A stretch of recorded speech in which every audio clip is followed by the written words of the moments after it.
Hey guys, what's up? This is MurderofBirds coming at you guys with my anime review for Beyond the Boundary, episode 5. Just finished watching it, and I gotta say, definitely a superb episode. A lot of great character development. Personally, my favorite episode so far. The elements and concepts of the overall theme of this episode regarding loneliness amongst each character individually was something that I do take on a personal note because that is somewhat drawn from my real life experience. And yeah, just a great episode overall. So just getting into it, starting off on the episode, Midai finally joins the literary club. As we all know, Akihito has been pestering her for since the anime started to pretty much join, and it's at this point that he wants to spend as much time with her as possible. Their bond has definitely forged and has become way stronger than it was initially as the anime started. So that's obvious and apparent that he wants to get to know her and spend as much time as possible. So I do enjoy. So that was pretty cool that she finally joined. So also early on, we actually get a little bit of insight from the Spirit Society. They are the form of City Hall, almost the government that governs spirit warriors within the world, and they compile, gather data and things like that, and regulate rules and such.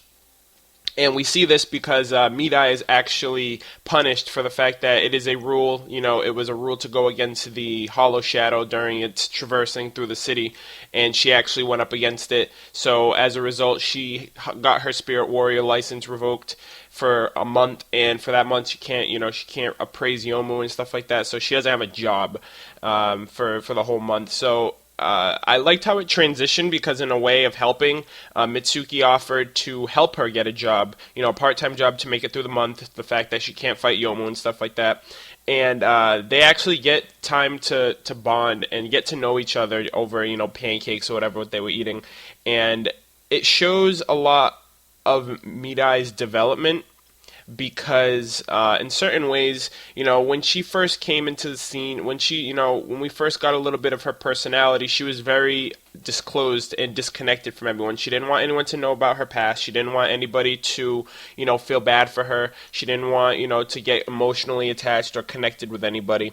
And it's transitioned from her loneliness and wanting to be discorded to now yearning and wanting to bond and wanting to learn more about Mitsuki and wanting to be concerned for Akihito and things of that nature, which is what I really did like. And this episode, from that point on, this episode transitioned to, learning a lot more about Mitsuki, who didn't really get showcased that much up until now, and I really love how they transitioned this episode to make it, core based around her. So, a way that's portrayed is afterwards, after their little engagement, there's this possessed human, and they confront him, and with the help of Mitsuki, Midai is actually able to subdue it. And from there, we see a few new things from her as well. We see this new blood ability where, I love how her blood abilities are, it's not all given out at once. It's, lengthened throughout the course of the anime, which I really do enjoy that. And, her sword pretty much, scatters into, different blades come out. So I thought that was really cool. And Mitsuki also mentions it, too. She doesn't hesitate anymore. I remember when she was first battling Yomu, she hesitated to fight the first one for the longest time.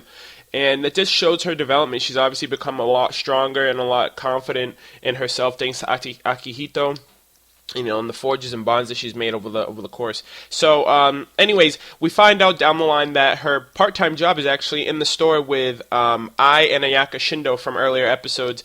She's just going to be managing the store when they're not around and things like that with a part-time job along with Mitsuki, which is pretty cool. So, they get to learn about each other a little more.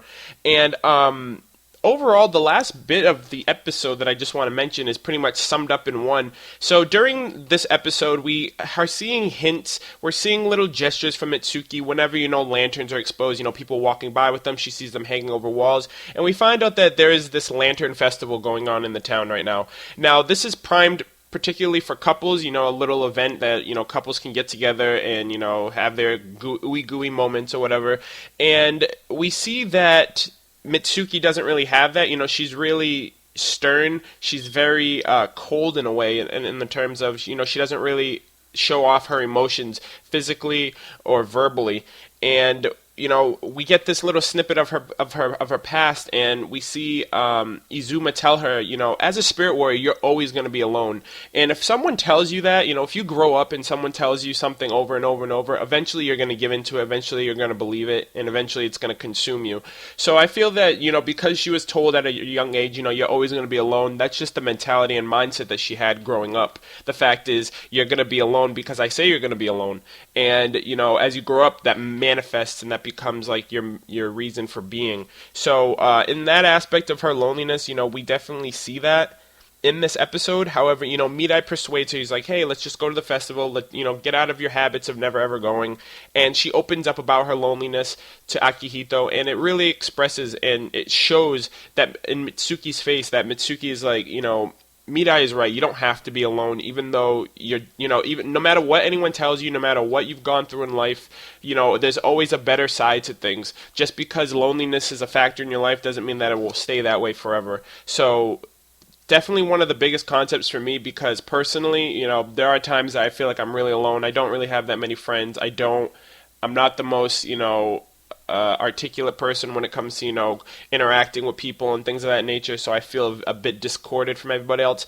But that's why I really did like this episode, and it shows in every aspect of every character. You had Nino, who was excited for the festival, and finds out like her date had to bail last minute, so she was feeling pretty down about herself. Akihito's been depressed this entire episode due to the fact that he transformed and hurt his friends, and he was feeling discorded from everyone. The fact that he's he's different than everybody else. Mitsuki being disconnected, with her misdirection of growing up thinking that she's always going to be alone. Sakura with the fact that her sister is dead and she's pretty much a lone sibling, and especially Midai being from a cursed clan, being the lone survivor of that clan, and at one point having a best friend and accidentally killing her. So this episode had so much symbolism, had so much different concepts and aspects that just made it my overall favorite so far. Let me know what you guys thought in the comments down below. I really do want to engage in a lot of conversation based on this episode, what you guys thought about it, how do you guys perceive loneliness in general.